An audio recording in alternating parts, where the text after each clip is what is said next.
हमने सुबह में इस चीज के ऊपर बात की थी और शाम होते होते खबर आ चुकी है और कल मार्केट में देखना पड़ेगा कि इसका क्या कुछ बड़ा अफेक्ट हमें मार्केट के अंदर देखने को मिलता है। एक्चुअल में ट्रेड के अंदर में इंडिया यूएस के क्या असर होगा वो तो कुछ दिनों के बाद समझ में आएगा, लेकिन मार्केट में सडन सेंटिमेंट रिएक्शन हमें देखने को मिलता है। तो देखते हैं कल क्या होता है मार्केट। अब एक्चुअल में हुआ क्या है,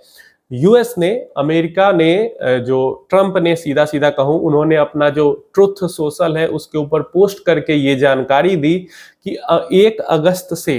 इंडिया के ऊपर 25% का वो टैरिफ लगा रहे हैं। जो रेसिप्रोकल टैरिफ अनाउंसमेंट किया था वहां पे 26% था, उससे बस 1% कम 25% का टैरिफ लगा रहे हैं। और इस टैरिफ के ऊपर से पेनल्टी भी इंडिया को देनी पड़ेगी,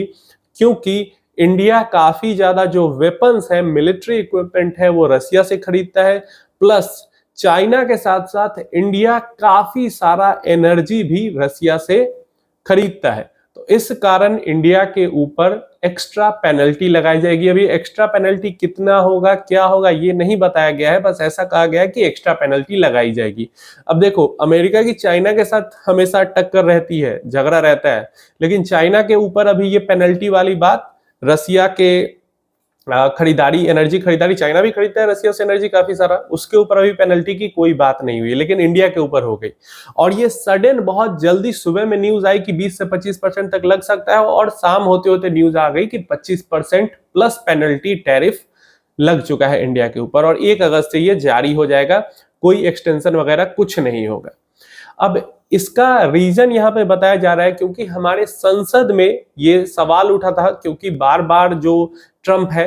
कल के दिन में भी ट्रंप ने सीज फायर इंडिया पाकिस्तान का उसका क्रेडिट लिया था, तो ये हमारे संसद में सवाल उठा तो मोदी जी ने सीधा सीधा इसको नकार दिया, खत्म कर दिया कि ट्रंप का कोई रोल नहीं है इसके बीच में, ट्रंप से बातचीत भी नहीं हुई थी। हाँ, जो वाइस प्रेसिडेंट है उनसे बातचीत हुई थी, लेकिन ट्रंप से कोई बातचीत नहीं हुई थी, और सीज फायर को लेकर भी कोई बातचीत नहीं हुई थी। जो संधि की बात, युद्ध विराम की बात हुई है, वो इंडिया पाकिस्तान के ही बीच में हुई है, बाहर तीसरा किसी का कोई इन्वॉल्वमेंट नहीं है। अब हो सकता है ये जो चीजें संसद में हुई है, ये चीज जो ट्रंप है उनको पसंद नहीं आई, और ट्रंप मतलब फील होता है ना, काफी ईगो वाले इंसान है, तो उधर से मतलब, क्योंकि ये सडन, काफी सडन रिएक्शन देखने को मिला। एक तो ये टैरिफ, क्योंकि हमारी बातचीत हो रही है टैरिफ को लेकर,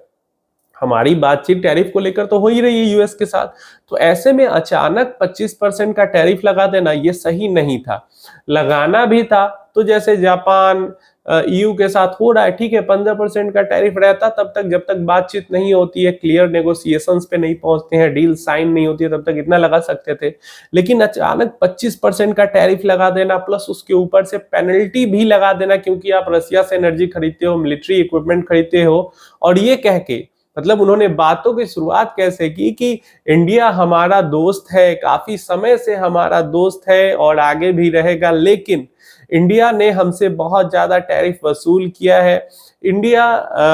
का जो ट्रेड बैरियर है, इंडिया तो बिजनेस करता है, लेकिन हम इंडिया के साथ काफी ज्यादा बिजनेस नहीं कर पाते, क्योंकि उसका ट्रेड बैरियर बहुत बड़ा है, टैरिफ बैरियर बहुत बड़ा है, और इस कारण से इंडिया के ऊपर हम 25% का टैरिफ लगा रहे हैं। प्लस इंडिया रसिया से बहुत ज्यादा एनर्जी एंड मिलिट्री इक्विपमेंट लेता है, तो उसके कारण उसके ऊपर पेनल्टी भी लगाएंगे। और ये बात कही भी थी, पहले तो 500% टैरिफ का बात हो रहा था जो भी रसिया से इंपोर्ट करता है सामान, उसके बाद वो घट के 100% पर आया। और फिर कुछ दिनों पहले जो ट्रंप है उन्होंने कहा था कि अगर युद्ध विराम नहीं होता है 10 दिनों के अंदर में, तो हम सारी जो भी खरीदते हैं रसिया से सामान, उन सब पे टैरिफ एक्स्ट्रा लगाएंगे। चलिए देखते हैं मार्केट के अंदर क्या असर इसका देखने को मिलता है और क्या पेनल्टी लगाई जाती है एक्स्ट्रा। अब जहां तक अगर हम बात करते हैं सेंटिमेंट की, लॉन्ग टर्म इफेक्ट इसका कितना होगा, क्या होगा, मुझे नहीं लगता कि बहुत ही एकदम इंडियन इकोनॉमी को डेड कर देगी, ऐसा कोई लॉन्ग टर्म इफेक्ट होगा, वो नहीं होने वाला है। लेकिन इस टाइप की जो न्यूज होती है ना, वो बहुत ज्यादा सेंटिमेंट को खराब करने वाली न्यूज होती है, इससे सेंटिमेंट खराब होता है। और जो बिग प्लेयर्स होते हैं वो इसी सब टाइप का न्यूज ढूंढते हैं ताकि वो मार्केट को गिरा सके या मार्केट को ज्यादा वॉलेटाइल कर सके, क्योंकि बड़े प्लेयर्स तो जानते हैं कि थोड़ी दिन के लिए खराब होगा फिर उठ जाएगा, और खराब करते भी वही है। तो वो बेचेंगे तो मार्केट के अंदर थोड़ा डर का माहौल और पैदा होगा, तो जो छोटे निवेशक हैं वो भी बेचकर भागेंगे। तो जब बड़े निवेशक जो है उन्होंने तो प्रॉफिट में बेचा, निकला, छोटे निवेशक घबरा के डर के लॉस प्रॉफिट को भी कुछ भी हो बेचकर निकल जाते हैं। ऐसे में वापस से जो बड़े प्लेयर्स है वो नीचे एंट्री कर लेते हैं। तो ये सब पॉइंट्स जो होता है, ये सब जो सेंटिमेंटल चीजें होती हैं वो बड़े प्लेयर्स के बहुत काम की होती है। तो उम्मीद है आप लोग पैनिक नहीं करेंगे, जैसे इतने टाइम से पैनिक नहीं करते आए हैं, पेशेंस के साथ मार्केट के अंदर बने हुए हैं वैसे ही बने रहेंगे। ये डील ठीक है, अभी के लिए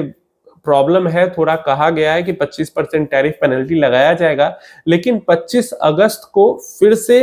अमेरिका से टीम आएगी इंडिया में नेगोशिएशन करने, उसके बाद आगे की बातें वहां पे होंगी। और देखो,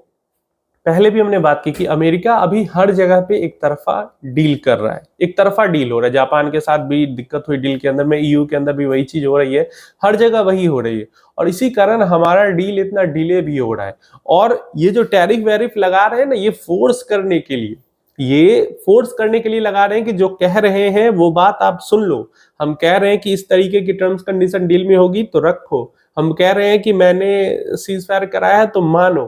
मतलब अमेरिका का एक टाइप से अभी इस तरीके का बिहेवियर हो चुका है। ठीक है, अभी तक तो डटे हुए हैं, देखते हैं आगे क्या होता है, बट पैनिक मत करना, पैनिक करने वाला कोई यहाँ पे सिचुएशन है नहीं। ऐसा नहीं कि हम 100% ही अमेरिका पे डिपेंडेंट हैं, 25% टैरिफ लग जाएगा तो हमारा इकोनॉमी, वही वहां पे चीजें महंगी होगी, थोड़ा बहुत अफेक्ट आएगा जो कि धीरे धीरे करके फिर नॉर्मल हो जाएगा, अगर नहीं सुधरती है आगे चल के ये सिचुएशन। तो यहाँ पे हमारे पास एक सवाल आया है, छोटा सा सवाल है, इस वीडियो के अंदर क्लियर कर लेते हैं। 28 ईयर्स एज है, अनमैरिड है, कोई गोल नहीं है, कुछ समझ भी नहीं आ रहा, कंफ्यूज है और वेल्थ क्रिएशन बस करना है। तो देखिए, जब ऐसी सिचुएशन हो ना तो पोर्टफोलियो सिंपल तरीके से बनाया जा सकता है।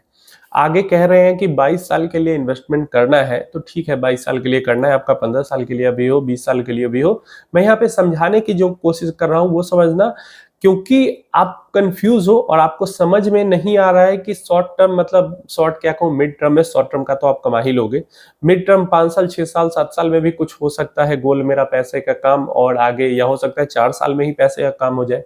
और जो वेल्थ क्रिएशन के लिए 20 15 22 25 साल के लिए जो है वो तो है ही। तो ऐसे में आप अपने पोर्टफोलियो में एक इक्विटी एग्रेसिव जो हाइब्रिड फंड होता है, एग्रेसिव हाइब्रिड फंड, नॉर्मल जो एक बैलेंस एडवांटेज फंड भी आता है हाइब्रिड में, 3 हाइब्रिड की अच्छी कैटेगरी मुझे लगती है, balance advantage fund, multi asset fund और aggressive hybrid fund, equity aggressive hybrid fund. अब इसमें अंदर क्या है, बैलेंस एडवांटेज फंड में आपको रिटर्न कम मिलेगा, एक बस एचडीएफसी का ज्यादा रहता है क्योंकि वो इक्विटी का पोर्शन ज्यादा रखता है अपने पोर्टफोलियो में। मल्टी एसेट में वैसे ही बस एक आईसीआईसीआई का आपको ज्यादा दिखेगा, क्वांट का भी दिखेगा ज्यादा, तो ये लोग अपना इक्विटी ज्यादा रखते हैं, इस कारण रहता है। लेकिन जो इक्विटी एग्रेसिव हाइब्रिड फंड्स है, इनके अंदर रिटर्न्स ठीक ठाक बन जाते हैं, जैसे एडलवाइज का काफी अच्छा कर रहा है, तो और भी है अच्छा, आईसीआईसीआई का भी जो एग्रेसिव हाइब्रिड फंड अच्छा है। तो अगर कुछ गोल समझ में नहीं आ रहा है, हो सकता है 3-4 साल में हमें थोड़े पैसों की जरूरत पड़े, 4 साल में कुछ पैसे की जरूरत हो सकती है, 5 साल में हो सकती है, 6 साल में हो सकती है, तो ऐसे में एक हम एग्रेसिव हाइब्रिड फंड रख सकते हैं अपने पोर्टफोलियो के अंदर, या फिर एक फ्लेक्सी कैप। फ्लेक्सी कैप के अंदर वॉलेटिलिटी जो एग्रेसिव हाइब्रिड फंड है हमारा उससे थोड़ा सा ज्यादा होगा, तो या तो एक एग्रेसिव फंड हाइब्रिड फंड रख ले या एक फ्लेक्सी कैप फंड रख ले, बाकी और कहीं कुछ नहीं घूमना है, क्योंकि फ्लेक्सी कैप के अंदर भी लार्ज कैप ही रखता है। दोनों में से कोई एक फंड रख सकते हैं जो हमारी, अगर 4 साल पे हमें कुछ पैसा निकालना हुआ, अगर हमें 5 साल पे कुछ पैसा निकालना हुआ, 6 साल पे पता नहीं है मुझे, तो वो पैसा निकालने के काम आएगा, क्योंकि पहले ही आपने कहा कि कंफ्यूज है। दूसरा जो है फंड, जो पोर्टफोलियो है हमारे उसके अंदर हम फंड रख लेंगे, एक स्मॉल कैप फंड रख लेंगे, एक हम एक्टिव स्मॉल कैप फंड, चाहे तो एक्सिस रख सकते हैं, चाहे तो एचएसबीसी रख सकते हैं, कोई भी रख सकते हैं, एचडीएफसी हो गया, निपॉन हो गया, कोई भी रख सकते हैं। एक एक्टिव स्मॉल कैप फंड हो जाएगा, एक फंड हमारा रहेगा Nifty 500 momentum 50, Nifty 500 momentum 50, 2 fund हो जाते हैं। ये 2 जो फंड है, अगर कोई गोल नहीं है हमारा तो ये 2 फंड काफी है लॉन्ग टर्म वेल्थ क्रिएशन के लिए, बस 2 फंड। तो टोटल पोर्टफोलियो हमारा 3 फंड का हो जाएगा, एक एग्रेसिव हाइब्रिड फंड जो कि मिड टर्म के लिए ठीक ठाक सा फंड रहेगा, और एक निपॉन 500 मोमेंटम 50 या मोतीलाल 500 मोमेंटम 50, किसी भी एएमसी का लो जिसका भी एक्सपेंस रेशियो कम हो, और एक साथ में स्मॉल कैप अटैच कर लो। अभी 3 फंड क्यों रखना है कि जो हमारा लॉन्ग टर्म वेल्थ क्रिएशन वाला गोल है ना, उसके लिए हमने ये 2 फंड्स रखे हैं, और शॉर्ट में कुछ जरूरत पड़ेगा तो उसके लिए हमने हाइब्रिड फंड रख लिया है। अब आगे चल के पोर्टफोलियो आज ही तो खत्म नहीं हो रहा, आगे चल के मान लो आज से 2 साल बाद हमें समझ में आता है कि आज से 2 साल बाद हमें यह समझ में आएगा कि 5 साल या 6 साल बाद हमें कुछ पैसों की जरूरत है, तो आज से 2 साल बाद एक फ्लेक्सी कैप फंड ऐड कर लेंगे पोर्टफोलियो में। आज से 3 साल बाद समझ में आता है कि उस 3 साल बाद के 8 साल बाद हमें कुछ पैसों की जरूरत होगी, एक गोल वहां पे होगा, तो उस टाइम पे एक मिड कैप फंड कर लेंगे। तो इसलिए मैंने कहा कि अभी पोर्टफोलियो की शुरुआत के लिए ये 3 म्यूचुअल फंड जो है वो काफी अच्छे हो सकते हैं। इससे लॉन्ग टर्म और मिड टर्म दोनों गोल हमारा यहाँ पे कंप्लीट हो जा रहा है। उम्मीद है इन्फॉर्मेशन हेल्पफुल होगी। कोई क्वेश्चन क्वेरी है तो नीचे कमेंट बॉक्स में पूछ लेना।